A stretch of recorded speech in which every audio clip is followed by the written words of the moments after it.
گاڑی تیزی سے انطالیہ سے نکلتی آبادی سے دور ہوتی جا رہی تھی۔ اس گاڑی میں ڈرائیونگ سیٹ پر نینا، اس کے ساتھ نمیرہ، پیچھے بیر کے ساتھ شہباز اور وقار تھے۔ وقار بڑے ماہرانہ طریقے سے اس کی ڈریسنگ چیک کر کے اسے دوبارہ انجیکشن لگا چکا تھا تاکہ زخم جلدی بڑھ جائے۔ اس نے سیٹ سے سر ٹکا کر آنکھیں موند رکھی تھی۔ وہ کلرڈ آنکھیں بیک ویو مرر سے اسے وقتاً فوقتاً اپنے اوپر پڑتی محسوس ہو رہی تھی، جنہیں وہ بڑی دیر سے آبزرو کر رہا تھا، مگر آنکھیں موندے رکھی۔ ہم کہاں جا رہے ہیں؟ نمیرہ نے پوچھا۔ بلفراد فارسٹ، وہ سکون سے بولی۔ نمیرہ چونکی مگر وہ تو انطالیہ سے بہت دور ہے اور ترکی کے دوسرے کونے پر ہے۔ یس، 8 گھنٹے لگیں گے بائی ڈرائیو۔ اس کی آواز میں اب بھی سکون تھا، مگر وہی کیوں؟ نمیرہ الجھی۔ کیونکہ وہی سب سے سیف جگہ ہے جس کا تم لوگوں کے دشمن جولی اور زبیر کو نہیں پتہ، اور تم لوگوں کو وہیں لے کر جانے کے آرڈر ملے ہیں مجھے۔ کس نے آرڈر دیا؟ نمیرہ اب اسے گھور رہی تھی۔ نینا اور عریش نے۔ اس نے حقیقت بتائی۔ واٹ؟ اور تم ہمیں ہمارا ویل وشر بتا رہی ہو؟ گاڑی روکو نہیں تو گولی مار کر بیجا اڑا دوں گی، سمجھی؟ ہمارے دشمنوں کے آرڈرز پر چل کر پھر ہمیں کہاں پھنسانے لے جا رہی ہو؟ نمیرہ نے چلاتے اس کے سر پر گن تانی۔ سکون سے بیٹھو، وہ لاپرواہی سے بولی۔ میری بات سنو، پھر بیشک اڑا دینا بیجا۔ جلدی بولو۔ نمیرہ گھڑائی۔ پھر وہ ان کو ان بدنصیب بہن بھائی کی کہانی سناتی چلی گئی جنہیں ان کے اپنوں نے ساری زندگی ان کی رگوں میں قطرہ قطرہ میٹھا زہر گھولا تھا، اپنوں نے ہی دھوکے میں رکھا۔ کہتے ہیں پیدا کرنے والی سے زیادہ پالنے والی ماں کا درجہ بلند ہوتا ہے، مگر جولی وہ عورت تھی جو کہ پیدا کرنے والے کے درجے کا بھی حق ادا نہیں کر پائی تھی۔ وہ سب بات بتا رہی تھی کیونکہ جانتی تھی ایک شخص بند آنکھوں کے پیچھے سے بھی اس کی آواز سن رہا ہے۔ وہ انہیں ان دنوں کی کہانی سنا چکی تھی۔ جولی وہ پاگل عورت اپنے خود کے بیٹے سے چیلنج کر بیٹھی ہے، اور جولی کو جاننے والے جانتے ہیں کہ وہ اپنا چیلنج پورا کرنے کو کسی بھی حد تک جا سکتی ہے۔ اس کے کتے پہلے ہی پورے ترکی میں موجود ہیں، اس لیے وہ جگہ سیو ہے۔ ایک اور بات، نینا اور عریش دونوں کوئی کریمنل نہیں تھے، بلکہ آپ لوگوں کی طرح سیکرٹ ایجنٹ تھے۔ وہ گاز چرا کر سیکرٹ ایجنٹ بنے تھے جو اتنے بڑے دھوکے کو نہیں جان پائے۔ نمیرہ نے اپنا غبار نکالا، مگر نینا بول نہ سکی کہ بی بی پھر یہ بتاؤ، وہ دونوں اگر گاز چرا کر ایجنٹ بنے تھے تو تمہارے سر نے کیوں دھوکہ کھایا؟ کیونکہ دھوکہ بندہ وہی کھاتا ہے جہاں بے پناہ محبت اور بے تحاشا اندھا اعتبار ہوتا ہے۔ محبت میں اندھا شخص سامنے پڑے پتھر تک کو نہیں دیکھ پاتا اور اوندھے منہ گر پڑتا ہے، مگر اس سے پہلے ہی وہ دوڑا تھا، شاید دکھتی رگ پر پاؤں آیا تھا۔ Shut up Nimra and you just shut up, مجھے سکون چاہیے۔ Can you stop this naan sense?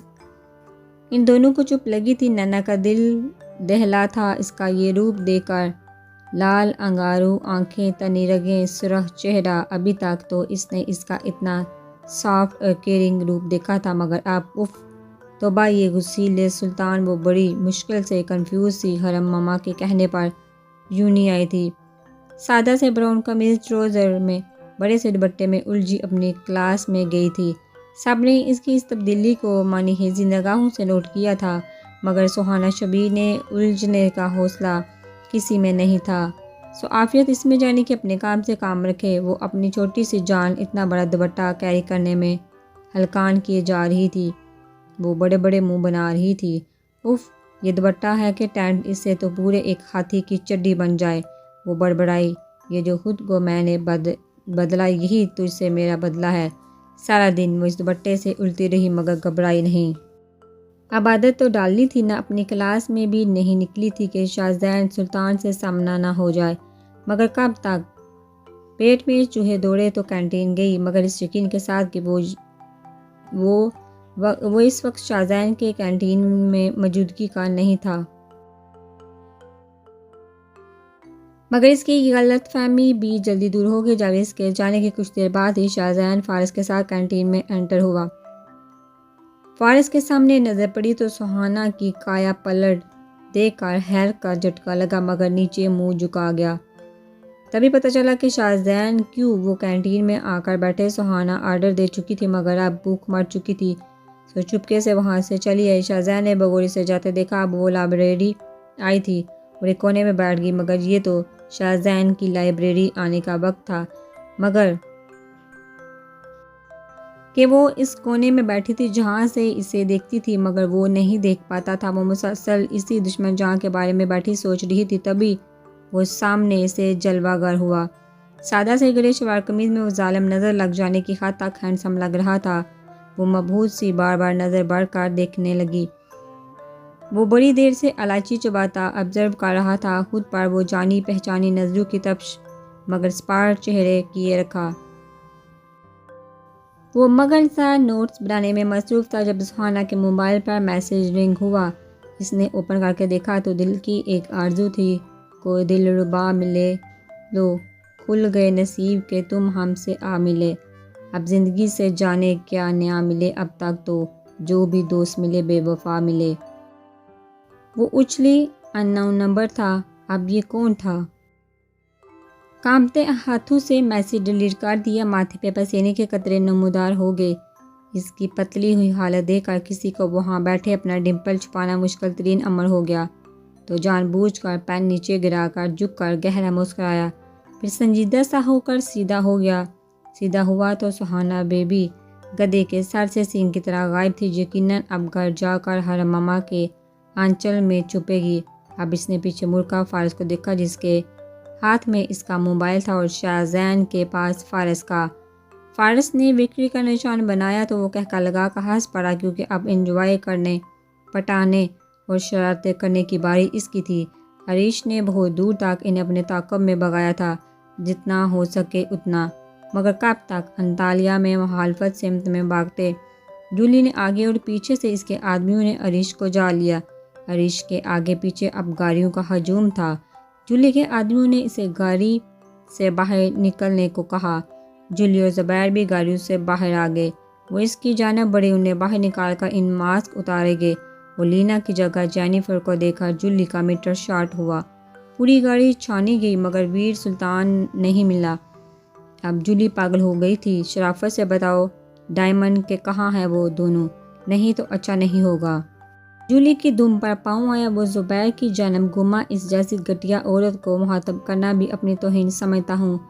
نہیں بتاؤں گا، اکھاڑ لو جو اکھاڑنا ہے، ہریش نے نفرت سے کہا۔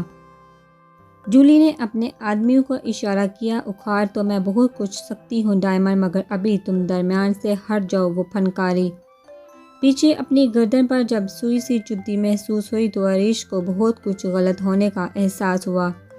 یو باسٹرڈ، وہ دوڑا مگر جلد ہی بے ہوش ہو کر زمین بوس ہو گیا۔ لے جاؤ اسے لندن اور قید کر دو جا کر، یہاں اب اس کا کوئی کام نہیں جب تک میں سلطان کو موت کے گھاٹ نہ اتار دوں۔ یہ قید سے نکلنا نہیں چاہیے۔ اس کے آدمی ہریش کو اٹھا کر لے گئے، تبھی وہ جینیفر کی جانب بڑھی۔ معاف کر دیں میڈم، مجھے تو سر نے گن پوائنٹ پر جو کرنے کے کہا تھا میں کرتی چلی گئی، میں تو آپ کی وفادار ہوں، اس نے سکھائے گئے جملے بولے۔ جولی نے سر ہلایا، جس کا مطلب تھا کہ اس کی گلو خلاصی ہو چکی ہے۔ تبھی وہ واپسی کے لیے نکلے۔ ٹھکانے پہنچ کر رات تک وہ ناگن بنی پھنکارتی رہی، پھر رات کو جو کال آئی اس نے اس کو سکون پہنچایا۔ میڈم میرے خیال میں وہ بلغارات فارسٹ کی جانب گئے ہیں، 2-3 سی سی ٹی وی کیمرے میں وہ مشکوک گاڑیاں ہائی وے پر اس طرف جاتی دکھائی گئی ہیں۔ فائن، ختم کر دو ان سب کو، مگر لینا مجھے زندہ چاہیے، سمجھے؟ وہ فنکاری جی میم کہہ کر فون رکھا گیا تو وہ مکرو کہہ کر لگانے لگی۔ 8 گھنٹوں کی مسافت طے کرنے کے بعد وہ فارسٹ پہنچے تھے۔ نینا اس راستے سے وہاں آئی تھی جہاں سے انہیں بہت کم فاصلہ طے کر کے بلغاریہ جانا پڑا، اور اب تقریباً رات کے 11 بج چکے تھے جہاں انہیں رات گزارنی تھی، اور اگلی صبح فارسٹ کراس کر کے بلغاریہ انٹر ہونا تھا۔ اب وہ مزید گاڑیاں لے کر آگے نہیں جا سکتے تھے، سو نینا نے وہی گاڑیاں چھپا دی اور انہیں لیے جنگل کے محسوس راستے پر چلنے لگی۔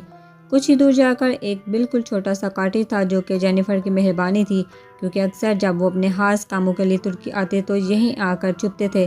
جینیفر نے ہی اسے اس جگہ کا بتایا تھا۔ جینیفر اور پارکر دونوں میاں بیوی تھے جن پر نینا اور ہریش کے بہت احسانات تھے، اور اب وہ دونوں نینا اور ہریش کے بہت وفادار تھے۔